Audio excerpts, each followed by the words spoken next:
Well, my name is Matt Roloff.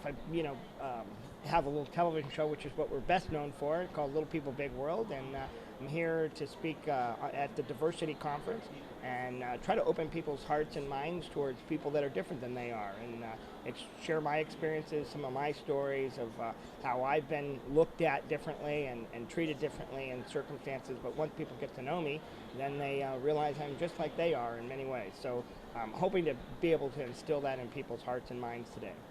You do a lot of these speeches and events, I'm assuming. Well, I try to get out there. One of the things that we really are honored about being on our television show is that we've been afforded the opportunity to go out and meet with people in these environments, face to face. I mean, a lot of times we're communicating through a lens of a camera, and people are watching us in their living rooms, but rarely do we get to actually interact with people and hear what's on their mind. One of my favorite parts of the session today will be the questions and answers, because I love to hear people's questions and what's on their mind and be able to give them direct answers. So I enjoy that phase of the program.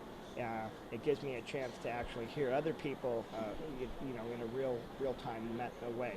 So do you think the show has really opened up people's minds and kind of helped spread diversity a little bit just by seeing, different people's lives? Well, Amy and I both believe that little people or people with dwarfism is a really good metaphor for all people of difference, whether it be ethnic diversity or whatever. When you see somebody half your height, it's really obvious that they're different in some way. And so it's a great way to open people's minds that little people, if they're the same as you, or they have the same, challenges and problems and triumphs and struggles and want to raise families and do the things that you want to do, maybe anybody that's different, maybe you'll give it a second look and a second thought. So that's kind of why we think our story is particularly helpful to people, because they've seen us on TV, they've seen us in their living rooms, they've been able to sit back in their couches in a comfortable way in their own home and see us in real time go through our struggles and our triumphs. And so we think it's been helpful. Has it solved all the problems? Absolutely not. Any one thing is going to solve all the problems. But does it take a little bite out of people's notions about people that are different than them? Maybe. We hope so. We think so. And we're just honored to have the opportunity to work on that problem. So if someone has, either a physical disability or a mental disability, or even just like a challenge in their life, what would you tell them to kind of, is it attitude? Is it what I try to tell people that are in some form of minority, whether it be ethnic or physical disability or some sort of challenge, is to not to be hypersensitive. I think that the whole diversity idea of diversity and acceptance and inclusion is really a two-way street. And when people are hypersensitive and somebody doesn't use the right term, if you get really upset about it, then they're going to be afraid to have that dialogue. They're going to be scared of you, and of course they're going to shy away from you and not want to be around you. So you have to not be hypersensitive if somebody offends you.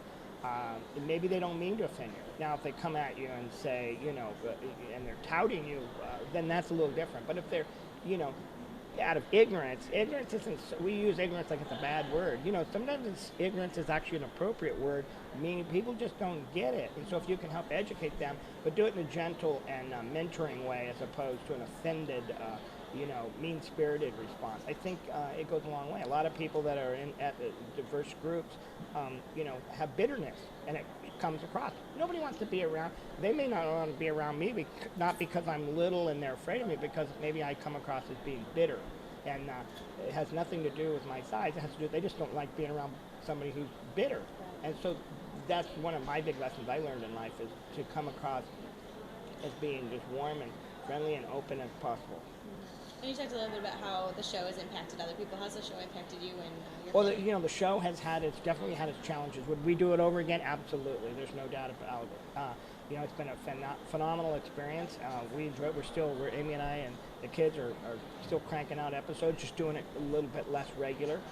It got to be quite a we were doing at one point 48 episodes a year, and that was basically full-time work, 24/7 around the clock.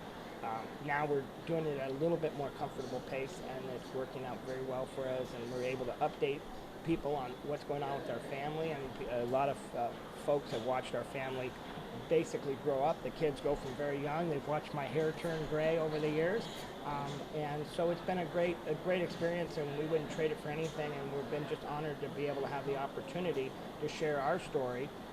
And we believe everybody has a story. There isn't a person out there in this world that doesn't have a story that can be inspiring. And we've been able to listen to other people's compelling stories and their journeys, and that's been inspiring to us. So it's opened up a lot of doors for us, and it's given us an opportunity to meet a lot of really neat people.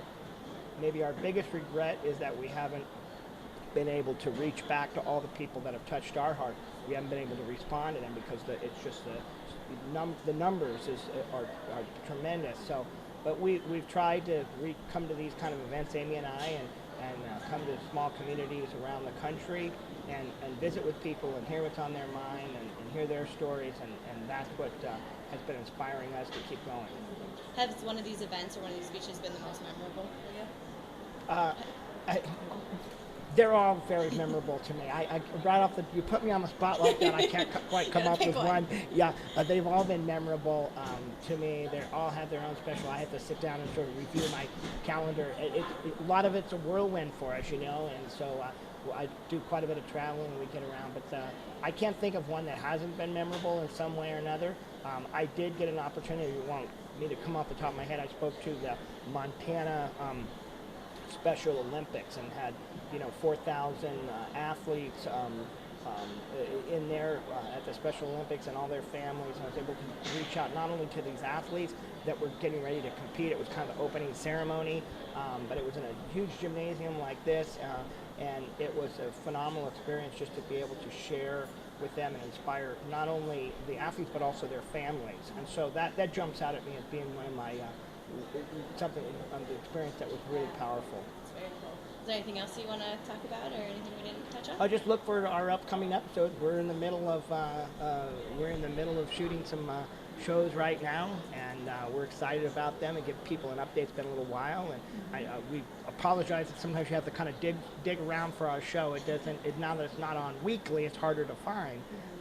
And so they'll be an episode coming out in June that I think will really touch people's hearts and minds, and then there'll be a sequence of episodes coming out later this year that we're real excited about, that we're working on. So we're not going to go back to regular every week television, so you're going to have to kind of dig for them, but there will be some updates, and they will be, I think, really compelling and interesting to watch. And I'm sure people are going to be looking for them because they love watching you guys. Yeah. Good.